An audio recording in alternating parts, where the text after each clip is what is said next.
Shalom. Shalom, shalom. Shalom à toutes et shalom à tous. Moi c'est Iselène. Et moi c'est Georgeline. Donc en fait par cet audio, on vient rendre grâce à Dieu pour la victoire qu'a eu mon père sur un AVC, puisqu'il a eu à faire un AVC. Et là maintenant il est complètement guéri et il est en parfaite santé. Donc en fait on voulait vous partager, vous témoigner notre reconnaissance à Dieu et vous partager notre témoignage, parce qu'en fait il y a quelques jours de cela, il se sentait pas très bien. Et donc le lendemain, il est parti faire des examens. Et ce jour où il était en train de faire des examens, on était nous au téléphone avec notre mère. Et c'est ce jour, c'est à ce moment qu'il a eu à faire une crise d'AVC. Et sur le coup, je vous assure que on était quand même un peu, on paniquait quand même un petit peu. Nous de notre côté à Toulouse. Et ma mère, elle, de son côté à Saint-Martin. Et sur le coup, notre premier réflexe a été d'appeler Papa Pascal. Et donc, on a appelé le pasteur directement. On a eu donc maintenant, d'abord, ce qu'il nous a dit, on a eu à lui expliquer la situation. Il nous a d'abord parlé à nous de nous calmer. Et on a eu à mettre Papa Pascal et ma mère en conférence pour qu'ils puissent lui parler. Et donc, ce qu'il a dit à maman, c'était d'abord, elle aussi, de se calmer de son côté. De se calmer. Et la deuxième chose, c'était de poser sa main, quand il a bien vérifié que voilà, elle était calme, elle était quand même un peu plus... qu'elle n'était pas dans la panique. Il lui a demandé également de poser sa main sur la poitrine de mon père. Et à partir de là, Pasteur, il a commencé à prier et à déclarer avec foi et vraiment avec une forte intensité. Et surtout, puisqu'en fait, il était dans la paix totale, mais c'était d'une telle intensité que c'était puissant. Il a eu à stopper cette mauvaise odeur, comme il a dit. Il a eu à stopper ce processus de mort qui avait été déclenché, et ça avec une force et une intensité, parce que en vrai tout le monde autour était dans la panique, que ce soit Iselène ou ma mère. Quand même, on a eu quand même et moi-même, et on a eu quand même à se calmer, à se poser pour par la suite, mais pour pouvoir être en paix, puisque Dieu il ne peut pas agir dans l'agitation, je pense, puisque pour recevoir quelque chose, il faut pouvoir être dans la paix de Dieu. Et donc Pasteur, il a prié, il a eu à arrêter ce processus. Et donc ensuite on a emmené mon père à l'hôpital. Les ambulanciers sont venus le chercher, et je peux vous assurer que de suite après, ma mère, elle était quand même, elle a utilisé un mot de joie, mais en vrai c'était plutôt qu'elle était vraiment dans la paix. Elle avait ressenti une paix mais profonde. Et donc à la fin de la prière, il y a eu les ambulanciers qui sont venus le chercher, donc on a transporté mon père à l'hôpital et ma mère également. Et lorsqu'ils sont arrivés là-bas, j'étais toujours en contact avec maman, et c'est là qu'elle me disait plutôt que là franchement ça va, elle est dans la paix. Et que elle n'est plus, certes, elle a paniqué au départ, mais là, elle sent, malgré tout ce qui se passe, elle sent quand même la paix de Dieu et une quiétude, quoi. Et c'est ce qui est extraordinaire. Là, maintenant, il va complètement bien, puisqu'on a eu les médecins. Ils disent que le premier jour, il était rentré. Certes, il avait des douleurs au niveau de la jambe gauche, ou de la jambe gauche, et il avait des difficultés d'articulation, alors que là maintenant il va mais très très bien, il va très très bien. Il nous parle de manière, aisément, il est en joie, il est tranquille, il est en paix. Et on a vu que Dieu, il est celui qui est capable de tout et qui l'a guéri. Et en fait, moi, ce que je retiens de ça, c'est ce que nous dit tout le temps Pasta, c'est la conscience de qui nous sommes. Et parce qu'en fait, au moment où il priait, c'est là que, en fait, je sentais véritablement qu'il était conscient de sa véritable nature et qu'il était dans la capacité d'arrêter ce processus de mort, puisque comme il nous le disait, il avait lui entendu d'arrêter cela, puisque c'était comme un processus de mort qui avait été déclenché, et il a eu à le stopper, mais vraiment avec force, et, enfin avec une intensité, cette intensité qui vient de la parole de Dieu et qui réside en lui, quoi.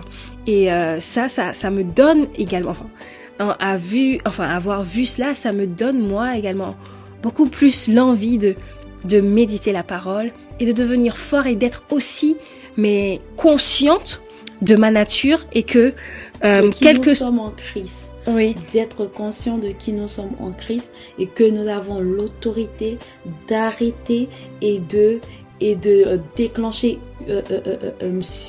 sur la base de la parole de Dieu, déclencher ce que nous disons en fait. Oui. Et voilà. Et oui, et vraiment d'apporter la vie qui est dans le spirituel, la vie de Dieu qui est dans le spirituel, à être manifeste dans le physique. Et voilà, et ça me donne envie de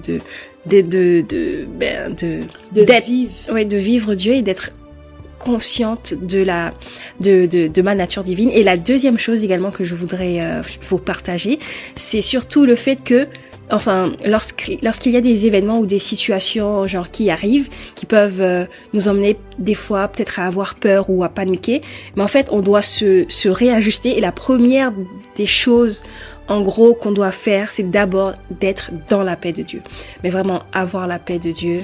Et ensuite lorsqu'on déclarera la parole de Dieu, ce sera effectif, quoi. Ce sera pas dans la panique et voilà, quoi. Et donc c'est ce qu'on voulait vous partager, et nous rendrons grâce à Dieu pour la guérison de mon père et pour la vie de notre pasteur qui nous donne qui nous nourrit bien par la parole de Dieu. Et donc voilà, et donc aussi le premier ce que je voulais ajouter, c'est qu'en fait il est aussi un modèle, un témoignage de ce qu'il nous enseigne, quoi. Amen. Il nous enseigne, et nous aussi on le voit par exemple par rapport à ça, on l'a vu vraiment manifester cette conscience de sa nature divine. Oui, moi en fait ce que je peux retenir de ce témoignage qui est puissant pour moi, pour notre famille, c'est que il faut, quand on passe par des moments, il faut pas s'inquiéter ou bien être dans l'agitation. Il faut rester en paix, garder la paix de Dieu que Dieu nous a donnée pour qu'il puisse agir dans la circonstance ou bien dans l'événement qui se passe, parce qu'il est un Dieu qui est puissant et grand. Et nous voulons rendre gloire à Dieu pour tout ce qu'il a fait pour la famille Isaac. Et donc voilà, et nous vous disons shalom. Shalom. Gloire au Seigneur, gloire à notre Dieu, gloire à Jésus. Merci les filles pour votre témoignage, parce que la Bible dit effectivement que nous sommes vainqueurs grâce au sang que Jésus a versé à la croix pour nous, mais surtout aussi, grâce aussi aux paroles qui sortent de nos bouches, qui témoignent la puissance et la force de notre Dieu devant les plans de l'ennemi dans nos vies, dans nos familles. Moi, j'affirme effectivement pour nos bien-aimés, j'affirme effectivement que le Seigneur a fait quelque chose de grand, de particulier, en tout cas humainement parlant, dans la vie de Monsieur Isaac, donc le papa de Islaine et de Georgeline. Tout à l'heure, dans la soirée, je les ai eus au téléphone, donc son épouse et lui. C'est vrai qu'il est encore à l'hôpital, mais je crois qu'il va sortir un de ces 4. Il est épanoui, il est bien, aucune séquelle, rien du tout. Parce que lorsque Dieu agit, et lorsque nous avons vraiment confiance en lui véritablement, il est à même de réparer comme si de rien n'était. Donc, de tout ce que les filles ont dit, c'est vrai. il y a la conscience de ce que nous sommes capables d'être et de faire en Christ, la conscience de notre nature spirituelle. C'est vrai que c'est capital, parce que la foi, je vois des choses, mais je ne peux pas agir si je ne suis pas conscient que je suis la bonne personne, pas physique, mais la bonne personne de manière spirituelle, au travers ma nature divine. Dès le moment où je dis que je suis enfant de Dieu, ma nature spirituelle doit être calée sur ce que je sais, je connais de Dieu. Et c'est ça le problème. Parce que quand la biche dira qu'elle est l'enfant du lion, si elle connaît véritablement la nature du lion, elle doit s'atteler à s'exprimer, à fonctionner, à agir comme le lion. Mais si elle continue à brouter de l'herbe, alors qu'elle dit qu'elle est enfant du lion, c'est qu'il y a un problème, il y a une contradiction. Donc nous, chrétiens nés de nouveau en Jésus-Christ, nous disons nous sommes enfants de Dieu. Dieu, c'est-à-dire que l'esprit créateur de l'univers, l'esprit qui donne vie à toutes choses qu'il a créées. Si nous disons que nous sommes issus de cet esprit, Père signifie simplement source, si nous disons qu'il est notre source, ce n'est pas des mots qui doivent précéder, c'est notre conscience qui doit précéder. Donc nos paroles doivent être issues de cette conscience des réalités spirituelles, de notre identité en Christ Jésus et de notre nature divine dans notre fusion, notre connexion à l'Esprit de Dieu. Parce que c'est l'Esprit qui rend témoignage que nous sommes des enfants de Dieu. La Bible dit dans 1 Jean 4, verset 4, vous êtes des dieux. Vous êtes sortis de Dieu, vous êtes issus de Dieu. Il dit, vous êtes de Dieu, petits enfants, et vous les avez vaincus. Car celui qui est en vous est plus grand que celui qui est dans ce monde. Mais beaucoup ne comprennent pas le langage de l'Esprit dans ce verset. Quand il dit vous êtes de Dieu, vous êtes sortis de Dieu, cela signifie que vous venez de lui, vous venez de Dieu, vous êtes nés de lui, vous êtes issus de lui. C'est ce qui fait du chrétien un être divin. Mais il faut déjà l'accepter, il faut déjà être conscient. Donc si nous sommes des humains en train de chercher d'être spirituels, d'être esprit, c'est une erreur. Parce que par notre foi, nous devenons automatiquement, spirituellement parlant, des enfants de l'esprit. Mais ça a du mal à passer, parce qu'il y a une fausse humilité chez les chrétiens, des mauvais enseignements, et quand tu dis ça, c'est comme si tu blasphémais. Mais si Dieu le dit lui-même, et comment pouvons-nous être enfants de Dieu si nous ne sommes pas conscients de notre divinité, de manière spirituelle, pour que nous soyons capables d'agir de manière spirituelle, là où les œuvres de Satan sont en train de prendre place dans nos vies, dans la vie de nos familles. Nous allons regarder comme si nous étions des spectateurs, l'ennemi travailler librement dans nos vies, travailler librement dans la vie de nos bien-aimés, de ceux que nous aimons. Nous ne serons pas capables de pouvoir lui dire non, arrête ça. Et pourtant, nous étions prévenus. La Bible nous dit que notre combat, notre guerre n'est pas charnelle, notre guerre est spirituelle. Donc si notre guerre est spirituelle, alors développons l'identité spirituelle, développons la conscience de l'esprit pour que nous soyons capables de pouvoir récupérer la victoire que Christ nous a donnée afin de combattre et d'apporter la victoire quand l'ennemi s'élève dans nos vies. C'est très important. 1 Jean 5, verset 4, il dit « Car la nature divine qui nous a été communiquée par la nouvelle naissance triomphe du monde. » La puissance victorieuse par laquelle nous triomphons du monde, c'est notre foi. C'est clair, net et précis. Il dit « La nature divine qui nous a été communiquée par la nouvelle naissance. » Et cette nature divine triomphe du monde. C'est pas parce que tu te lèves le matin, tu cries, tu sautes, alléluia, gloire à Dieu, au nom de Jésus, non. C'est parce que tu as la nature divine, parce que tu es devenu, tu es de la même nature que le Créateur. Tu as la parole du Créateur au-dedans de toi. Voilà ce qui fait que tu triomphes. Un homme ne triomphe pas de Satan si cet homme n'est pas en fusion, en communion avec l'esprit vie qui est Dieu. Un homme ne peut pas se lever et donner des ordres à Satan si cette personne n'est pas consciente de sa nature divine, c'est de sa nature divine en tant qu'enfant de Dieu et de son identité en tant qu'enfant de Dieu en Christ Jésus. Et il dit la puissance victorieuse par laquelle nous triomphons du monde, c'est notre foi. Foi en quoi? Foi en ce que Dieu dit que nous sommes. Nous sommes ses enfants. Nous sommes issus de lui.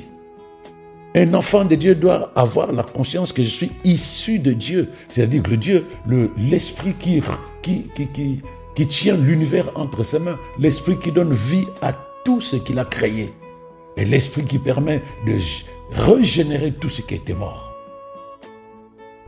Oui, lorsque moi j'ai été informé, la première des choses, c'est cette pensée spirituelle que Dieu m'a communiquée en disant « arrête ça ». Il ne m'a pas dit « prie-moi », non, il m'a dit « arrête ça ». Tu sens cette pensée spirituelle forte. Et quand tu es conscient que l'esprit te donne un ordre parce que il sait que c'est toi qui dois le faire, pas parce que je suis pasteur. Non, parce que j'ai cette conviction que nous sommes, toi et moi, bien-aimés, nous sommes capables de faire des choses, ce qu'on appelle des miracles, mais en fait, ce qu'on appelle des choses surnaturelles, des choses de faire, de manifester la vie de Dieu. Arrête ça. Et lorsque je levais ma voix, je savais qu'il y avait quelque chose qui était en train de se dérouler pour la gloire de Dieu. Aucune peur, aucun doute, comme disait Jésus. Et pourtant, c'était à la seconde qu'on venait de m'informer. Donc j'ai pris, 2, 3, 4, 5 minutes pour essayer pour calmer les enfants qui étaient dans un état et calmer leur maman qui était aussi dans un état. Il y avait du bruit autour d'elle. Sûrement, elle n'était pas seule à être agitée. Mais, comme dit la Bible dans Ésaïe 30, verset 15, il dit simplement, ainsi parle le Seigneur, le Saint d'Israël, c'est dans la tranquillité et le repos que sera votre salut. C'est dans le calme et la confiance que sera votre force. Donc nous devons apprendre à ne pas nous agiter parce que c'est ce que Jésus a reproché aux disciples quand l'eau était remplie dans leur barque. La première des choses que les bien-aimés ont fait, c'est de s'inquiéter, d'avoir peur, de voir la mort et non pas la vie, alors qu'ils étaient avec le maître de la vie. C'est la foi. Donc la Bible dit que ce qui triomphe du monde, c'est notre foi. Donc si tu sais qui tu es, si tu es conscient de ce que tu es et ce que Dieu est capable de faire au travers la présence en toi de son esprit, tu es capable, bien-aimé, d'agir. Quand ta foi, ta conscience sera véritablement régénérée et bien assise à l'intérieur de toi, il n'y aura pas de est-ce que non. Parce qu'à ce moment-là, c'est toi que le monde spirituel attend. Quand la Bible dit la création attend avec un ardent désir la manifestation des enfants de Dieu. Mais à ce moment-là, tu ne diras pas non, mais moi je ne suis pas enfant de Dieu. Mais si tu l'es, alors manifeste-toi en tant qu'enfant du Créateur. Quel que soit si tu as mangé la journée ou pas, tu peux manifester la gloire de Dieu. Que toi-même ton corps soit malade, tu peux manifester la gloire de Dieu et amener la guérison. Que ta situation soit précaire, je te garantis, frère, tu es à même de pouvoir amener la vie de Dieu à se manifester lorsque tu élèves la voix. C'est impressionnant, mais il faut vraiment prendre les choses telles que la parole de Dieu le présente. Parce que les gens te feront croire que tu n'es pas la bonne personne pour pouvoir laisser l'esprit agir dans la vie d'une personne. C'est un mensonge. Personne ne te fera croire parce que tu n'as pas une grosse voiture. Personne ne te fera croire que parce que tu n'as pas une grosse maison, tu n'as pas 1 million dans ton compte, que tu ne peux pas amener la vie de Dieu à se manifester. Ce n'est pas vrai. Sinon, les disciples n'auront rien fait. Parce qu'ils n'avaient pas grand-chose. Paul dit même qu'ils vivaient de temps en temps dans la pauvreté, dans le manquement, dans le besoin. Mais c'est la même personne qui a ressuscité des morts, qui a guéri des malades. Donc il faut que tu sois en paix, que tu sois conscient de ta nature et que chaque jour tu amènes la vie de Dieu à se manifester dans ta propre vie et dans la vie de ceux que le Seigneur mettra sur ton chemin. C'est très important. Ne pleure pas et ne te plains pas auprès de Dieu quand la situation devient difficile pour toi humainement parlant. Cale-toi sur ta nature divine et tu verras cette situation sera en bas. Ça sera en bas. Tu es capable d'arrêter un processus qui était déjà déclenché par l'ennemi. Tu es capable d'arrêter un processus et d'amener la vie de Dieu à se manifester véritablement. Tu sais, Bartimée, quand il est arrivé auprès de Jésus, il était aveugle. Tu connais l'histoire de Bartimée, l'aveugle dont on parle dans la Bible. Donc il vient devant Jésus. Jésus a bien vu que Bartimée était aveugle. Mais il lui pose la question, qu'est-ce que tu veux? Je ne pense pas que Bartimée cherchait de l'argent auprès de Jésus et répartir chez lui, toujours aveugle. Il s'est dit, ce type, c'est lui qui est la vie. Moi, je veux la vie de mes yeux. Mais Jésus lui pose quand même la question, qu'est-ce que tu veux? Mais c'est comme s'il n'a pas vu qu'il était aveugle. Non. Parce qu'il y a quelque chose qui était important. Jésus attendait que Bartimée exprime sa foi, son désir dans la foi. Il tenait d'abord que Bartimée exprime sa foi. Bartimée lui dit, je veux recevoir la vue. Et c'est ça qui a amené Jésus à dire, vas-y, reçois ta vue. Jésus n'a pas touché Bartimée, bien-aimé. Il lui a dit qu'il te soit fait selon ta foi. Reçois ta vue. Il est important que nous arrivions à exprimer notre foi au travers d'une vision claire, nette de ce que nous voulons. Donc lorsque l'Esprit te donne l'occasion d'exprimer ta foi dans la parole, alors fais-le sans douter, sans hésiter. Tu verras la montagne se déplacer et se jeter à la mer comme Jésus l'avait promis. Et nous bénissons le Seigneur encore, comme disaient les filles. Nous bénissons le Seigneur pour ce témoignage et cette expérience spirituelle qui nous permet, nous tous, moi le premier, à réaliser finalement qu'on n'a pas fumé la moquette, mais que véritablement, le temps que nous passons ensemble au travers le fondement que nous posons là, au lieu de courir à gauche, à droite, de jouer aux chrétiens, mais nous voulons vraiment faire asseoir la vérité de l'esprit qui est dans la parole de Dieu, et que ce temps que nous prenons, encore et encore, de développer la conscience de l'esprit au-dedans de nous, de prendre la parole de Dieu en compte, parce que effectivement, ce n'est pas parce que je suis conscient. Non, je suis conscient, c'est une chose. Mais il faut aussi que je sache que ce qui amène la vie quelque part, c'est la parole. Donc, ce sont les deux choses essentielles. La parole de Dieu et vie de Dieu. Et lorsque nous sommes conscients que nous sommes issus de Dieu, si nous prenons la parole qui est esprit et vie, parce que l'esprit de Dieu est dans sa parole, nous sommes à même d'amener chaque jour la vie de Dieu à se manifester avec force, puissance, pour la gloire de notre Dieu. Oh, que le Seigneur soit glorifié, que le Seigneur soit béni et qu'il soit énormément célébré. 1 Corinthiens 3, verset 16. Ne savez-vous pas que vous êtes le temple de Dieu et que l'Esprit de Dieu habite en vous? Ne te rappelles-tu pas que tu es le temple de Dieu, la demeure de Dieu, et que l'Esprit de Dieu habite en toi? Cela signifie simplement que s'il habite en toi, il amène dans ta vie, dans ton corps, la vie de Dieu, la puissance de Dieu, la paix de Dieu. C'est important de méditer la parole, de discerner ce qu'elle dit et de la laisser s'asseoir à l'intérieur de nous, qui devienne notre façon de voir certaines choses, ou même de voir tout bonnement notre vie et tout ce qui est autour de nous. Que le Seigneur soit béni. La parole de Dieu est puissance de Dieu. Et là, la vie de Dieu. Et toi, bien-aimé, la vie de Dieu est en toi parce que tu es esprit, parce que tu es issu de Dieu. Tu viens de Dieu. Tu es né de Dieu. Donc, dès le moment où tu es sorti de l'esprit qui est vie, qui est Dieu, il n'y a aucune raison de te voir biche en proclamant que tu es enfant de lion. Non. Sois lionceau, grandis pour que tu aies à agir de la même manière que le lion lui-même. Et nous bénissons le Seigneur qui nous rassure que nous sommes au bon endroit et que nous avançons progressivement dans la connaissance et la manifestation de sa parole. Nous allons élever la voix ensemble et je vais prier. Je vais prier avec toi. C'est-à-dire que là où tu es, tu pries.